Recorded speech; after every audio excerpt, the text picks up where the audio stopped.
want to welcome today's speaker, Meredith Martin.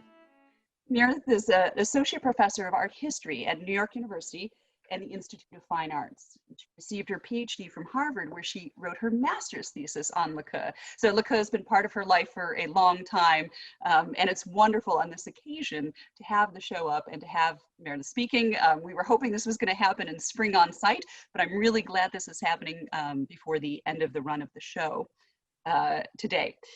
She's also the author of what I think clearly is the best titled book I've ever heard of in our field, Dairy Queens: The Politics of Pastoral Architecture from Catherine de' Medici to Marie Antoinette, which was published by Harvard University Press in 2011, as well as a forthcoming book from the Getty Research Institute entitled The Sun King at Sea: Maritime Art and Galley Slavery in Louis XIV's France, which she co-authored with Gillian Weiss.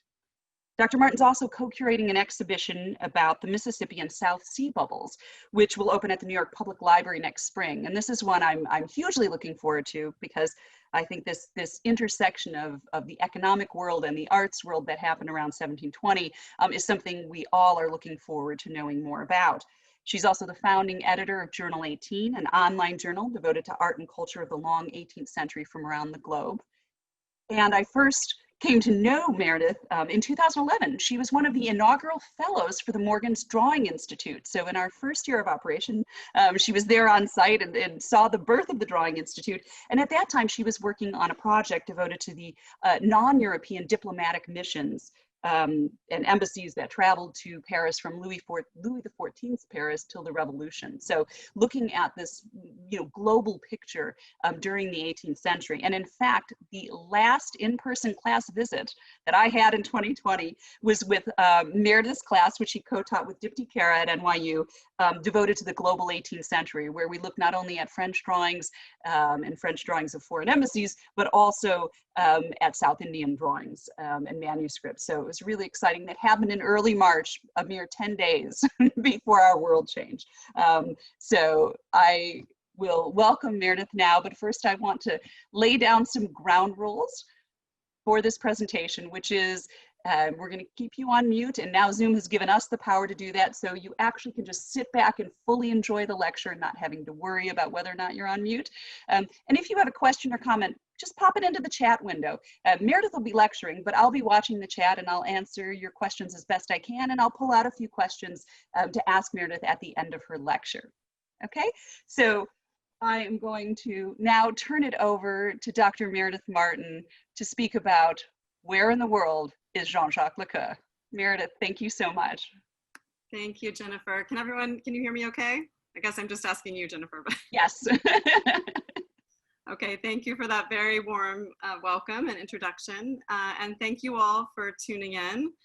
I'm sure this must be a very busy week. It's actually the first day back at school for NYU, which is where I teach. But I'm actually at home right now. So I hope very much that my internet connection holds.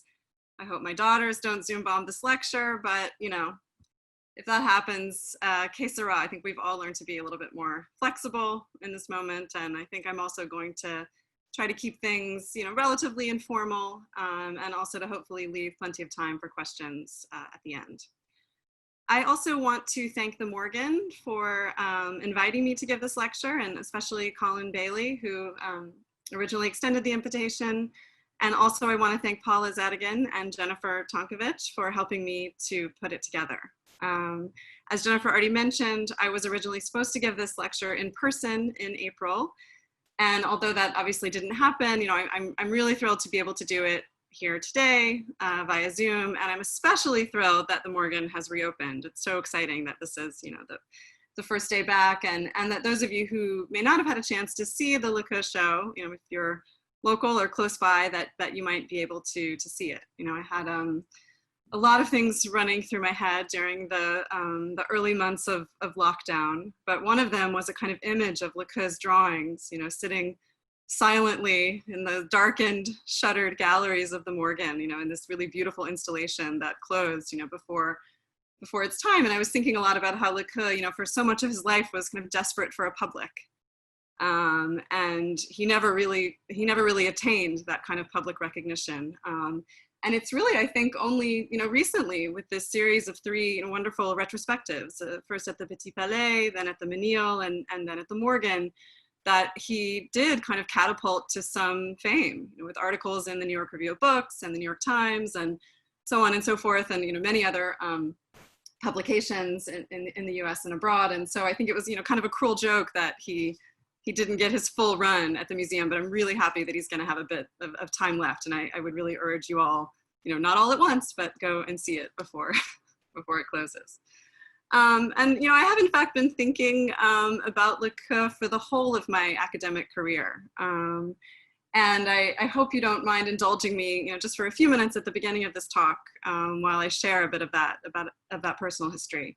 I entered a PhD program at Harvard 2 decades ago, and I had originally planned to study 20th century, to become a modernist and to focus on the art and visual culture of Weimar Germany. But my first semester, I audited a survey course on modern art and visual culture, taught by my advisor, Eva Leyer-Burkhardt. And since it was, Eva, this course on modern art started in the 18th century and kind of delightfully lingered there for a very long time.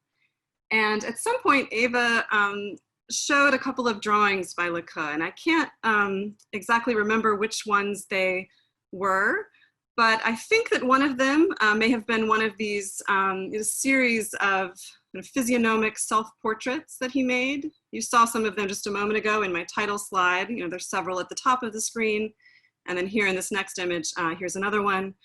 And I think what Eva had discussed and what's really fascinating to me about these images is the way that they kind of resist interpretation. They question the whole idea of Enlightenment physiognomy, or the notion that you can actually sort of tell something about a person's inner life or thoughts or identity through their surface, their exterior facial expression. And I think that was one of the sort of drawings on offer, and Eva might have also shown one of his really masterful drawings for interior designs, like this image of the boudoir that you see on the right, which she herself was researching and writing about at the time.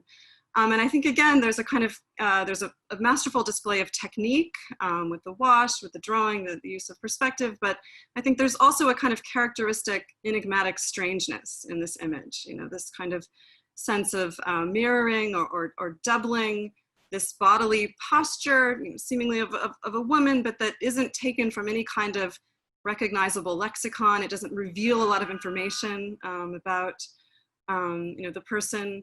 And this sort of questioning about the relationship between selves, persons and things, between spaces and subjects. This became a kind of fascination for me, and one that I have returned to, ideas that I've returned to time and again in my work. But this is what kind of first awakened my interest in the 18th century and in Lequeu more specifically. So by the end of that semester, I was totally hooked, on the 18th century and on Lequeu. And I ended up switching fields, and I also enrolled in a course on architectural methods that was taught by Neil Levine and Michael Hayes. And they both encouraged me to kind of continue my fascination with Lequeu, and also to study the scholarship on the architect from a historiographical perspective.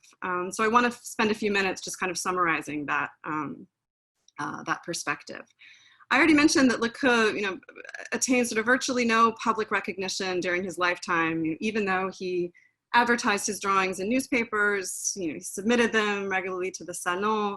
He tried, his career spanned, the winds of political change and different regimes, from the Ancien regime of the Bourbon kings, through the French Revolution, through the Napoleonic era. And he kind of tried continuously, like a chameleon, or like other contemporaries, Jacques-Louis David being one of them, to reinvent himself and to appeal to these different interests.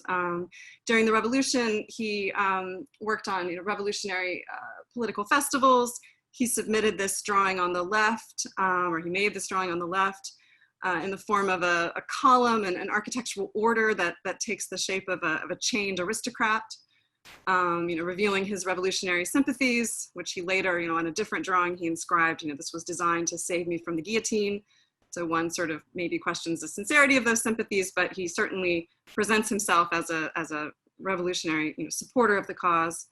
And then in this image on the right, this wonderful design for the audience hall of an imperial palace, one of several designs for imperial palaces that he made during the Napoleonic era. And the eagle in the center of this drawing seems to be a kind of reference to Napoleonic symbolism and may have been a kind of bid to, get in with that regime as well. But he never kind of quite succeeded. And had he not donated his extraordinary cache of more than 800 architectural drawings, manuscripts, newspaper clippings, and other materials to the Bibliothèque Nationale in 1825, a few months before he died, we probably would have never heard of him.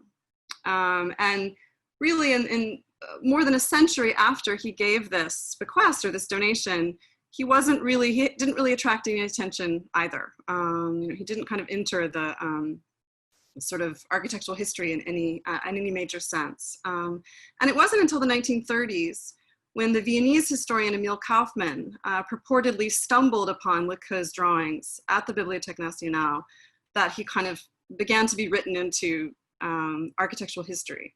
Kaufman included Lequeu along with two other Enlightenment visionary architects, Etienne Louis Boulet, whose design for a cenotaph to Isaac Newton, you see at the bottom right, and then Claude Nicolas Ledoux, whose designs for a theater at Besançon and the ideal city of Chaux are shown on the book cover for the German edition of Kaufman's book, From Ledoux to Le Corbusier, which was published in 1933.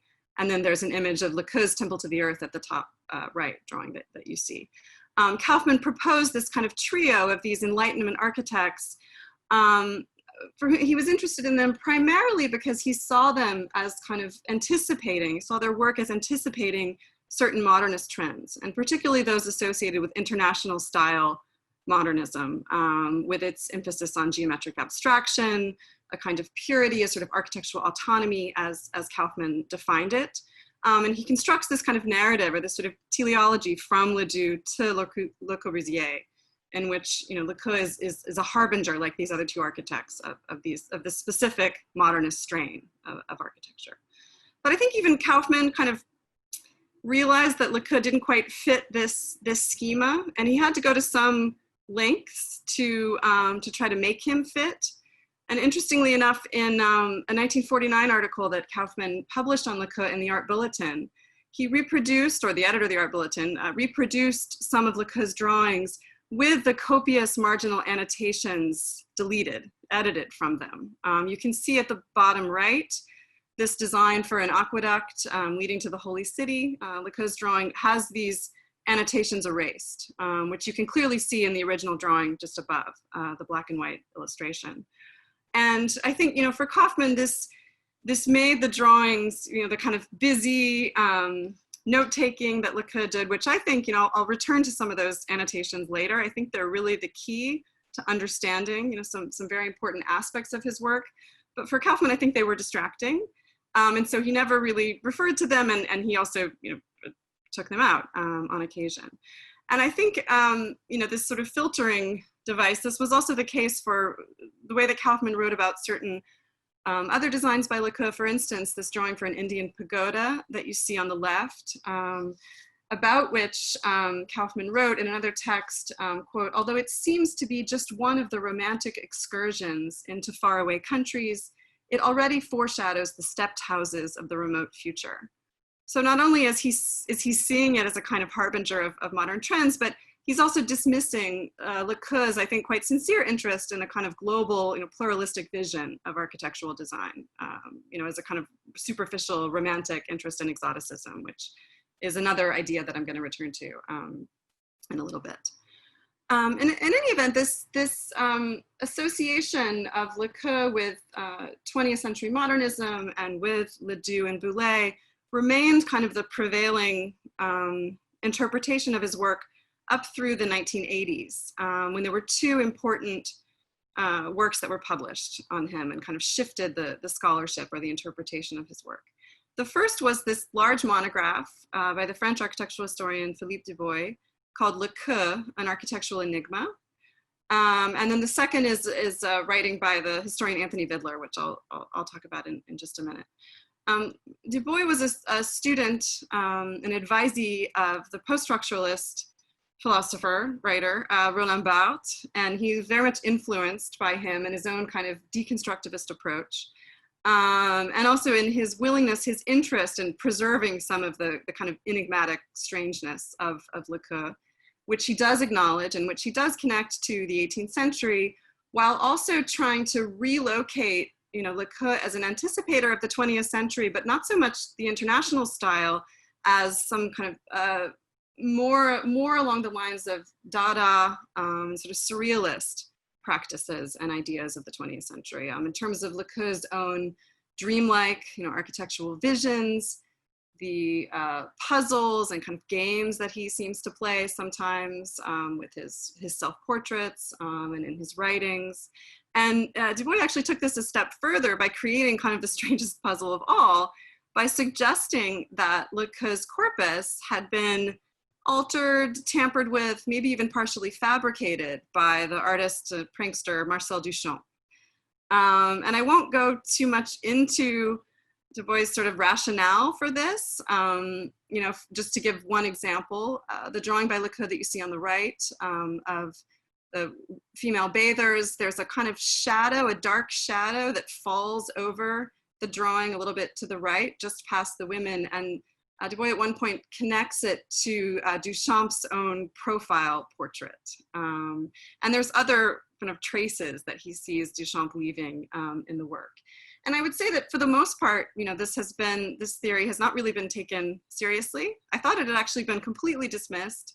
But then I read in Robin Middleton's review of the recent series of exhibitions, he was kind of bemoaning a little bit that no one had ever tried to even see whether this could have been possible, by studying the drawings and so on. So maybe it's going to be revived, but for the most part, it's sort of had a bit of a dead end. More, I think, influential for later scholarship was Anthony Vidler's chapter on Lequeu in his book, The Writing of the Walls, The Architectural Theory of the Late Enlightenment, which is a wonderful book if you haven't read it. And Vidler contributed a chapter called Sade, Fourier, Lequeu, also paying a kind of obvious homage, a debt to Roland Barthes, but in which he really insists, kind of for the first time, that we need to contextualize Lequeu's work, and we need to think about it in terms of kind of prevailing interests and concerns of his own time period. And in Vidler's assessment, to kind of connect it to libertine thinkers and philosophies, such as those propounded by the Marquis de Sade and also by the social theorist Charles Fourier. That's why he creates a kind of alternative triumvirate for thinking about Lequeu's work. And Vidler also wants to see, kind of apply a sort of deconstructivist lens to Lequeu's practice, and to show how the architect attempted to sort of undermine or to question prevailing architectural theories as well as institutional norms, and to do what Vidler called, quote, taking the methods of reason and enlightenment to their logical and ultimately mad conclusions. Which is something that you could, sort of see Lequeu doing in this sort of subversion of physiognomy and its ability to reveal certain aspects of the self, but also when applied specifically to architectural theory, in terms of Lequeu's, possible questioning of or undermining of dominant theories of architectural character, which is written about in sort of all of the main treatises of French 18th century architectural theory, and also a notion that became popular at the end of the 18th century, which is related to character, or caractère, which was called architecture parlante, or spoken architecture, which is often associated with the work of Ledoux. Character, or caractère, is the idea that a building's interior function or the social status and identity of its patron should be revealed on the exterior. It's kind of the architectural equivalent of physiognomy. And that sort of revealing, or that expression, is usually articulated through the language of the classical orders, Doric, Ionic, Corinthian, and their proportional systems. So for instance, if you have a building made for military purpose, you could use the kind of very masculine, heroic, squat Doric order, but you wouldn't use the more feminine Ionic or the Corinthian, because it sort of violates that principle of character. Architecture parlante also suggests that a building's interior function or identity should be spoken on the surface, but it could do so not only using the language of the orders, but through a kind of more powerful form of symbolic expression, you know, maybe through shape, through line, even through light and shadow. You know, Boulez is really interested in architecture of light and of shadows. But what Lequeu does, which is something that Vidler already suggests in his chapter, is he kind of literalizes and arguably maybe even sort of parodies this practice by literally turning, you know, a cowshed, for instance, into a building that's, you know, rendered in the form of a cow, like this drawing that you see on the right.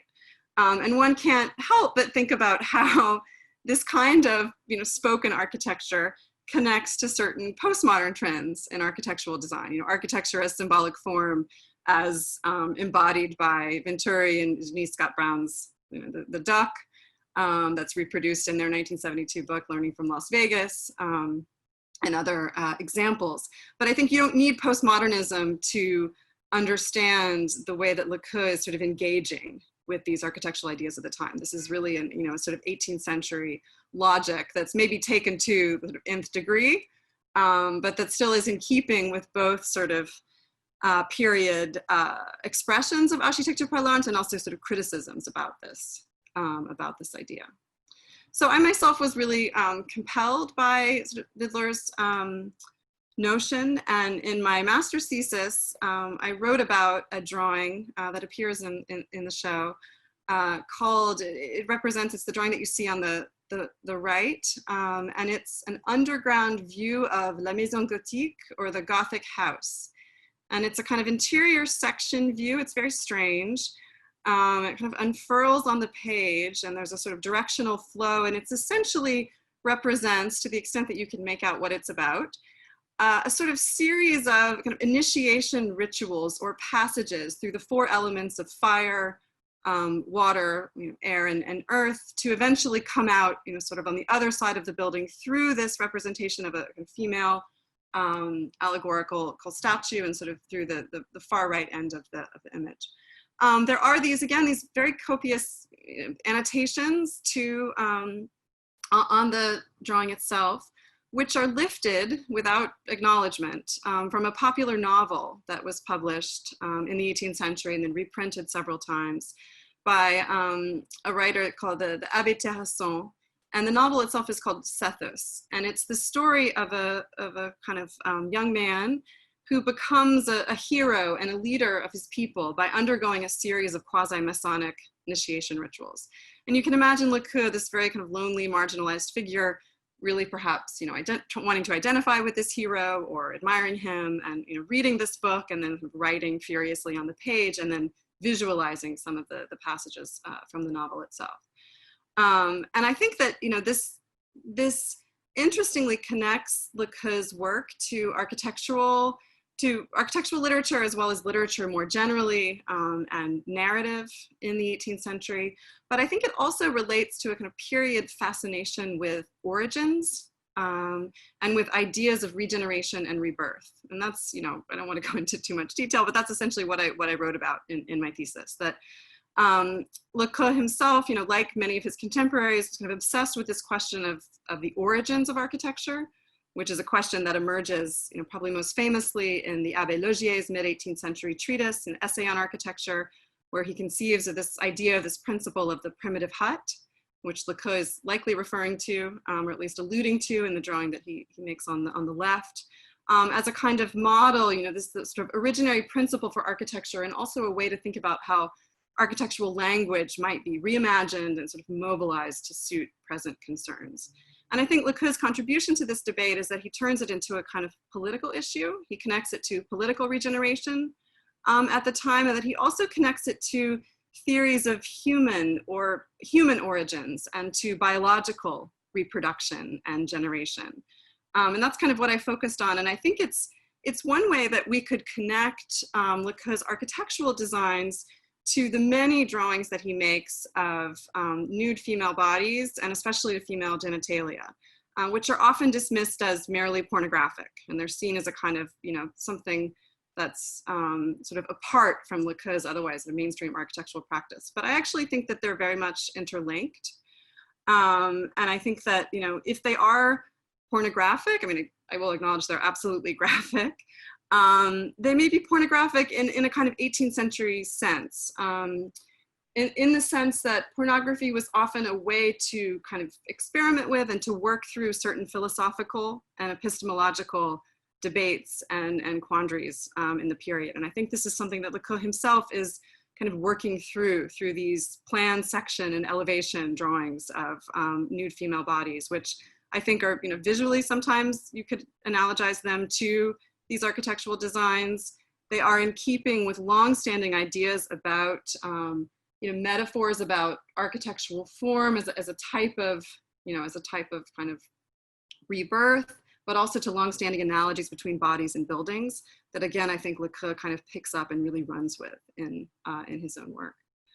Lequeu was really an avid reader of, probably of pornography, but certainly of philosophy, of science, of medical theory, as well as architectural theory, literature, and natural history. And you see that everywhere in these, both in the designs themselves, the drawings and their references, but also in these marginal annotations, where he often lifts passages from Buffon, from the Histoire naturelle, citing different kind of flora and fauna that he imagines might animate his fantastical structures, which, I think most of you probably know this, but, virtually none of this was ever actually built. This is paper architecture in every sense of the word, but he nonetheless describes at length the materials that he might use in building, what they smell like, not just what they look like, but what they smell like, what they might taste like, which is very much actually in keeping with a kind of 18th century interest in the multisensory dimensions of architectural design,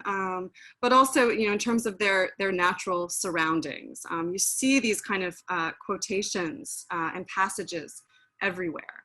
And what I didn't notice, a long time ago when I was looking at Lequeu, but what I did realize more recently, thanks to advancements with the internet in the 2 decades since I started thinking about him, is that if you actually take some of these passages word for word from the drawings and you insert them into a Google search, you realize that, they sound kind of crazy. Like, for instance, what you're looking at on the screen, on the top left is the aqueduct drawing that I showed earlier.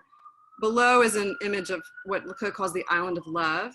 And then on the right is the detail of a Chinese pavilion from a larger drawing, a Chinese pagoda. And then just to the left of the building, there's this kind of white sort of streamer ribbon-like form where Lequeu makes a little sort of notation that, translates as, the tales of white cows from Greater Tibet. And you think, like, what, where does this come from? But if you put it into a Google search in quotes, you realize that he lifted this passage, he likely lifted this passage from a 17th century travel account, description of India by the French physician François Bernier.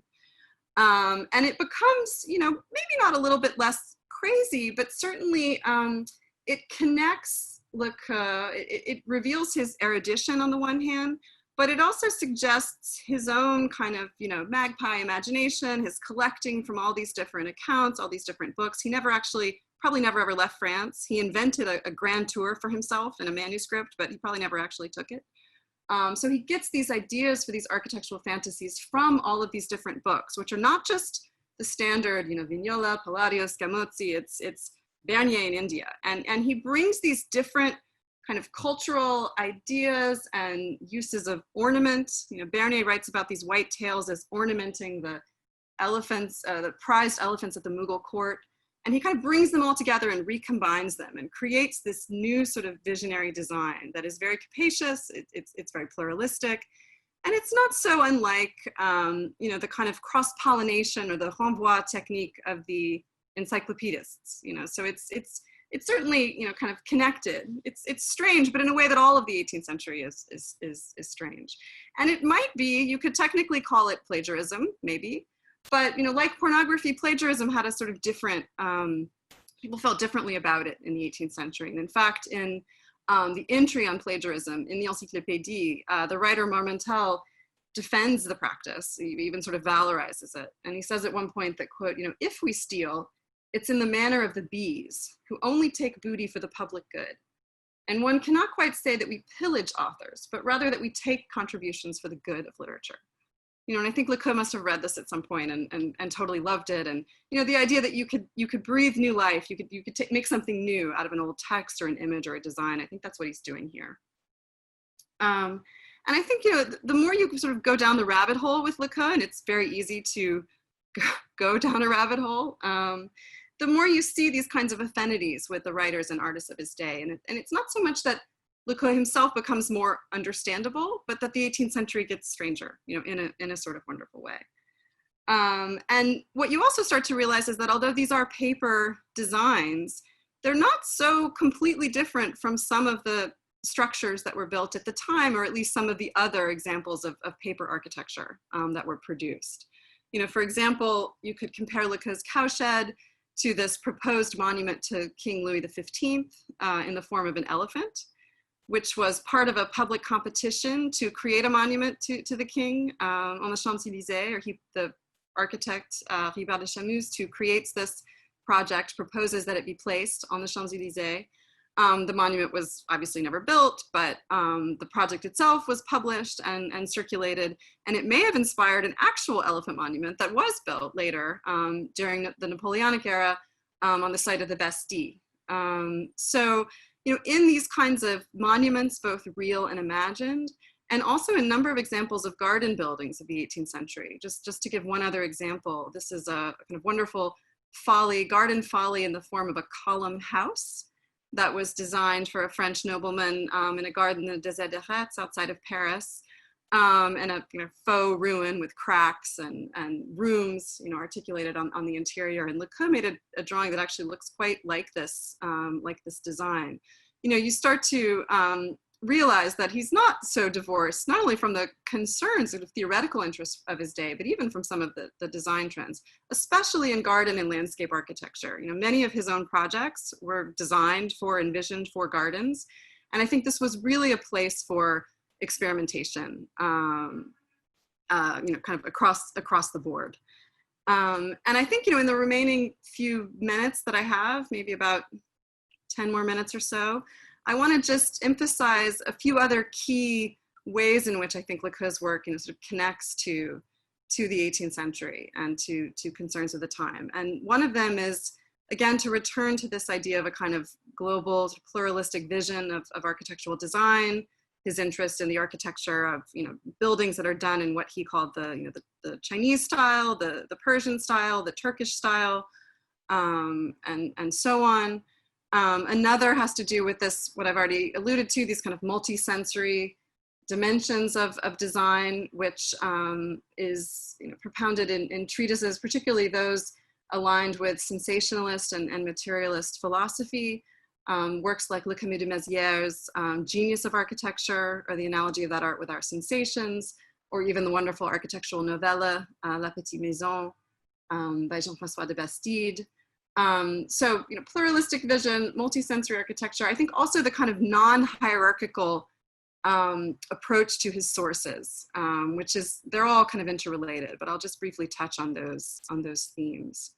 Lequeu, as I said, makes, I think probably the Chinese or the chinoiserie style is the most prominent in his oeuvre, but there's an attempt to almost create a kind of universal vision or kind of global vision of design, incorporating the architecture of many different cultures. And I think, you know, several of his contemporaries were interested in this.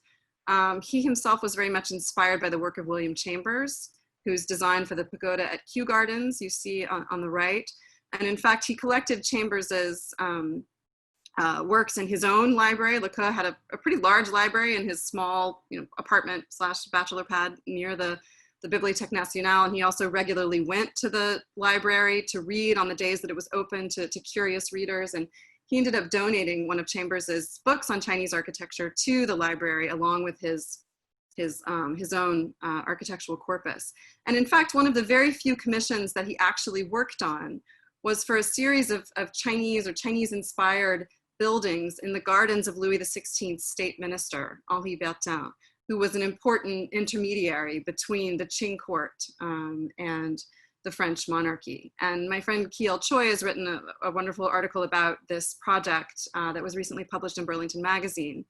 But Lequeu produced designs for a Chinese pavilion for Bertin, for a jeu de bague, or a kind of merry-go-round. And he apparently visited the gardens of Monceau, which are still, you see a few images related to Monceau, which still exists today. It's now in Paris. At the time, it was kind of right on the edge of the city. It was a palace and garden complex built for the royal Orléans family by the designer Louis Cargis de Carmontel, who said, and it contained an Egyptian pyramid that served as a kind of ice house, one of these Chinese merry-go-rounds, and a variety of other structures. Carmontel said about the garden that he wanted it to unite all times and all places. So, to be the kind of equivalent of something like a universal treatise of architectural design. Probably the most famous example is that published by Fischer van Erlach in the early 18th century, who was also an inspiration for Lequeu. Fischer van Erlach's treatise of civil architecture. You see a plate for that on the right, and then a kind of design that Lequeu adapted from it on the left. And then Carmontel's garden is sort of a sort of three-dimensional literalization of that vision of all times and all places, of architectures of other cultures commingling on the page or in a landscape design.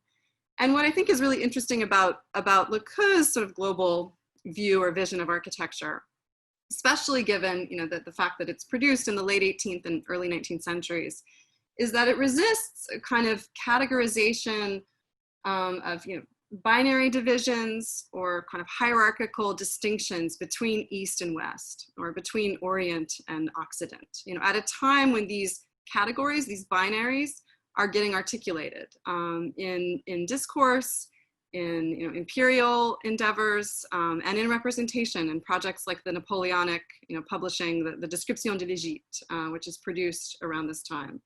But I think for Lequeu, he's more interested in tracing connections, not divisions, not categories or not hierarchies, but kind of conceptual affinities between the architecture of different cultures, which could include a kind of shared interest in pleasure, in sensuality, in the belief in the kind of power of architecture to dictate behavior, to sort of shape taste and desire, and even that kind of, that sort of multisensory quality that I talked about. In one of the inscriptions on the Indian pagoda, he writes about how the interior walls are slathered with sugar and milk, and that they shine, when they're polished. And, again, this sort of thinking about how these different categories work across cultures, at least in his vision, in his imagination. And I also can't help sort of reading that quote and then thinking about another possible inspiration for Lequeu, which is the famous Napoleonic era chef and pastry designer Carême, who published a number of different works related to his creations, which, he was a chef for all different courses and banquets, and he worked for a number of different Napoleonic era diplomats and high-level administrators. But he's famous for his sugar sculptures that he created for the dessert course, sort of towards the end of a meal. And he almost, creates a whole kind of universal or global vision of design for these sculptures, which take the form of Chinese pagodas, Indian windmills, in the case of this example that you see on the right. In some of his, this is again on the right, one of Carême's sort of design for the dessert course, with a lot of these different sugar sculptures kind of arranged together. And I hope you can see the kind of fun possible connection to Lequeu's Island of Love. But I think, Carême also had this sort of interesting pluralistic vision. He was also a sort of frustrated architect. He also went regularly to the Bibliothèque Nationale to read architectural treatises. He owned a shop that was just around the corner. And he worked in a shop that was actually right on the same street, on the Rue Vivienne, as the Bibliothèque Nationale, in which he displayed some of his pastry confections. So I'm very curious of the possibility that Lequeu might have at some point seen these designs, in text. In reality, he might have met Carême at the Bibliothèque Nationale. Who knows? I'm now going down the sort of my own fantastical rabbit hole, but I think it's an idea that I might like to pursue more. And I know that the architectural historian Elisa Boeri has also proposed this connection. I'm not the first one to propose it. And I think she talked about it at a symposium on Lequeu that was held in Paris at the time of the exhibition there. I didn't hear the paper, I just know the title because I wasn't there, but I'd be curious to talk more about it with her.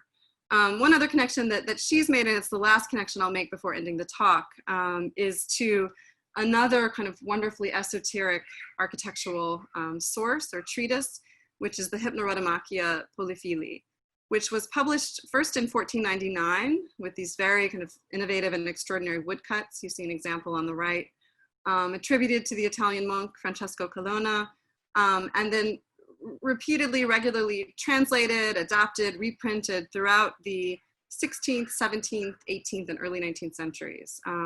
Lequeu owned an edition of the Hypnerotomachia polyphili. It was probably a recent free translation by the French, free, like liberal translation by the French architect Durand. And Boeri argues that he actually used the Hypnerotomachia, that Lequeu actually used it as a kind of a very powerful sort of inspiration or even model for the way that he structured his own architecture civile. She argues, quite convincingly that he sort of took it as a kind of matrix or a model. And the Hypnerotomachia is the story of a young man named Polyphemus who searches for his lost love, Polia, by moving through a landscape, a kind of visionary landscape, a dreamlike landscape populated with these fantastical architectural structures, some of which seem to be quite literally sort of visualized or reimagined in Lequeu's project, like this island of love that you see on the left. And I think, regardless of how close Lequeu wanted to mirror his own corpus, his own practice after this text, certainly you could say that it was very influential in terms of its understanding of architecture and its kind of ability to compel us, to move, to behave in a certain way, to feel in a certain way, to think certain things. This is becomes a major theme of 18th century architectural theory as well as this earlier text. So I'll stop there, and I just want to end and say that I hope you enjoyed this brief excursion, and I hope it also encourages you, if you haven't, to see the show, and also maybe to look at the 18th century a little bit more through Lequeu colored glasses, because I think I'll always be grateful that he was my first entry point, my kind of foray into the 18th century, and I think I've always kind of reveled in the strangeness of that period because of it. So thank you. Meredith, thank you so much. It's quite wonderful though to have discovered this artist while you were a graduate student, and then these years pass, and then to have the opportunity to finally see this level of like exploration and recognition through, the exhibition at the Petit Palais in Paris had hundreds of drawings, and the version that we have and that the Menil had is, by nature smaller. But it's the largest showing of Lequeu's drawings, so it must have been wonderful to actually see these come out. Yes, and I also, I have to commend all of the curators at all the different venues for their really brilliant research too into Lequeu. They really uncovered new aspects of his biography, the kind of chronology or the dating of the drawings. When I was first working on him, everyone discouraged me from writing a dissertation, partly because they thought I'd go insane. Partly because a lot of that information wasn't there at the time, and maybe after years of my own archival research, I don't think I could have uncovered it at the level that that the curators did, but I hope now there will be even more scholarship on Lequeu, as a result of these efforts and of this extraordinary series of shows, which really has brought him to attention. Well, I have to imagine a lot of graduate students must be inspired, because it is, the body of material is huge, over 800 drawings, and while scholars have been working on them, yourself included, and Basile Baudet, who was our other lecturer at the start of the Lequeu show, which seems so long ago, but was in January. There is a growing body of literature to understand him, less as this aberration and more in context of his own time. But as I found, so many of the drawings have so many layers. You could look at them as a drawing and try and understand, the source for the text on the drawing, but then to also understand them in the larger context, like you've done today, of the outlook of the time, the philosophy, the theory, is another layer. And so they're really, there's such a tremendous amount of work to do. Yes. That it's so far from being exhausted that hopefully it's the kind of thing, as you discovered him in graduate school, hopefully, the graduate students who've seen the show or the catalog or this lecture will also have that feeling of, my gosh, there's this huge cache of really rich material. Yes, I hope so. So a couple questions that popped up, I just wanted to put forth, because I think this was just a wonderful way to give this context, this visual culture. Early on, somebody asked a question that everyone loves to ask because it's so confounding, and that has to do with those physiognomic self-portraits and the disconcerting nature of the trench coat and bowler hat on the man yawning, which, again, fits into that, out of time, modernist kind of trope that was introduced early on. And how do you address that particular drawing and that sort of group of self-portraits? Because I think there is something that's at first startling about them. Right. They can look quite anachronistic and quite modern. I mean, I think that, I'm not a fashion expert. I do think that it's conceivable that this could have been made at the time. I also think that the whole physiognomic, this series of work very much connects to prevailing explorations, like the busts of Messerschmitt, for instance, which my friend Michael Yonan has written quite wonderfully about, and other scholars have worked on him as well. So I do think that it is in keeping with the time. Nonetheless, I think this is another moment where this theory of the possible tampering of Lequeu's drawings has come up. I mean, it's actually specifically mentioned in Middleton's recent writing on the review of these exhibitions. This bowler hat. What do we do with the bowler hat? And why can't we try to date some of the pigments, or go back to these drawings and really think that maybe there could have been some later adaptations of them, but Yeah, I mean, the pigments in the mounting the materials are all completely consistent with the rest of his that I can say. Okay, good. I have not studied, but yeah, but so I think there, in a way, I think it's wonderful to connect Lequeu to these trends and to make some of his interests, sort of understandable within the prevailing concerns of the time. At the same time, I would want him to retain a bit of an enigma, to continue to be a kind of puzzle, and I think he always will. Yeah, I think the more time you spend with him, the more problematic things you find that you want to delve into. Here's a question from Anne Hignay, which is about the connection between the drawings that we classify as pornographic, that are so graphic, the views especially of young women's genitals, and ones that would be considered anatomical, like how that weird category. And it's funny for me when looking at those. They do, they verge in some ways on the conventions of anatomical drawing, but then some of his commentary is clearly meant to be prurient, like, nice firm buttocks, or, good rump, that sort of. Right. Well, and also sometimes he's actually describing, activities that are taking, I mean, he almost puts them into a kind of narrative genre. I think they do. And then, other times, they seem to be, done from life, sort of head on, and they're disturbingly, with faces are not visible, and I realize that they can be quite very disturbing for some viewers, and they have been either sort of not shown or shown with a kind of warning, in a separate part of the gallery, and I completely recognize that and understand that. I think that he was looking at anatomical illustration, but I think he was also really thinking about them in terms of a kind of architectural logic of representation, through this form of the kind of, the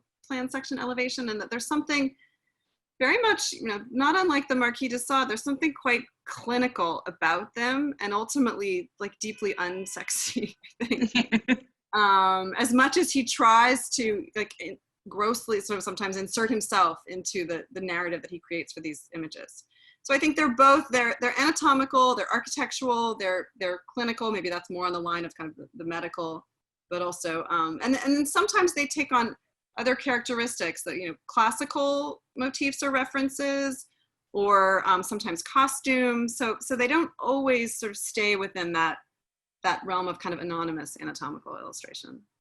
Yeah, and it's strange for so many of them, which are clearly works of the imagination, are very much informed by the books and the visual culture he was looking at. But we also know he did have women come to his rooms and pose, and he was drawing from life, even if he wasn't particularly good at faces and heads. So you think, is that possible? Yes, and he's, he also had, there's been an inventory of the contents of his apartment, which is Bien Bien. You can get it online very, very easily, which lists all the books in his library, which is a fascinating kind of resource, but also things that he had, including like items of women's clothing, which we don't know if he wore them himself, if he had them models, if he just kept them in his apartment. But he as much as he's interested in kind of biological generation, as it applies to women's bodies, he's also deeply interested in questions of sexual difference and of, kind of gender bending in a way that makes him, connects him to our own present day and concerns, and thinking about the sort of more capacious understanding of sexual difference and of bodies and of gender. So that's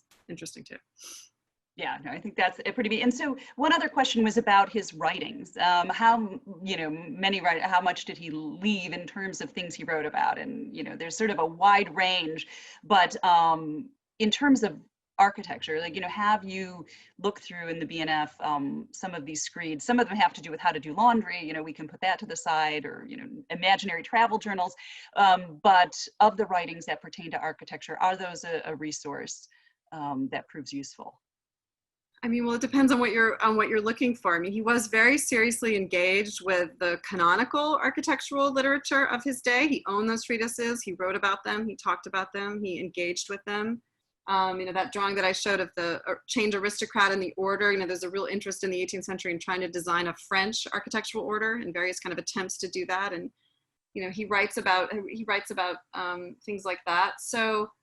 His vision is always very personal and idiosyncratic. So I don't know how much you're going to learn about that canon or that tradition or what people thought about it at the time. You'll learn maybe what he thought about it. Maybe, sometimes he also he tries to be sort of, to conceal as much of his own. Yeah, and then there's that tricky thing, like you were saying with some of the quotes that, at first you start looking at them and think, is this his idea? Is this his gloss? But in fact, they're lifted from books that he's reading and descriptions he's taking. So trying to separate out, at least in some of the writings, what are his words and what are actually, passages that he's co-opted. Yes, yeah, it's it does become can be quite frustrating at times. Wow. Well, I see there's, you've definitely provoked everyone there. There's a lot of interesting commentary coming in, and I think this really gives people a lot to think about. It is such a rich topic, and the drawings are really so wonderful to explore. There's a catalog available in French from the version of the show that was in Paris. We unfortunately don't have an English language catalog. The wonderful thing is on the BNF website, Gallica, all of these images are included. So you can search for them, and they have a high-res zoom feature, and you can get in and read every little last word. So maybe that'll crowdsource, I guess, some of the transcriptions if ever that's needed. But Meredith, thank you so much for postponing this. And, I should say a huge thanks to the BNF for extending the show. They made the decision when we closed very early on in March to extend the show to September 13th. We had no idea if we'd be reopened by then. So I'm really glad that now we're open to our members and starting this weekend, which is a free weekend for visitors. And after the 5th and 6th, we'll be open again to anyone who reserves a time ticket. So you'll be able to see the show to the 13th. I'd encourage you to come. And this lecture will be posted online if you want to watch it again, because I know there were a lot of references to contemporary works that people were very keen to absorb that they may not have caught. And you can also find Bézier Baudet's lecture on Lequeu from the start of the show. So please visit our website and check it out. And thank you so much for being with us today. And Meredith, thank you so much. It's hard as a curator to have worked on the show, seen it up. I'm in love with the installation by the head of our exhibition installation team, Keith Johnson, and to not have been able to spend as much time in the galleries as I normally would have has been really disappointing. But to kind of have you speak on the day that we reopen, it all feels right, and I feel like we've done some justice to Lequeu today. Well, thank you so much. That's really kind. And thank you all for listening.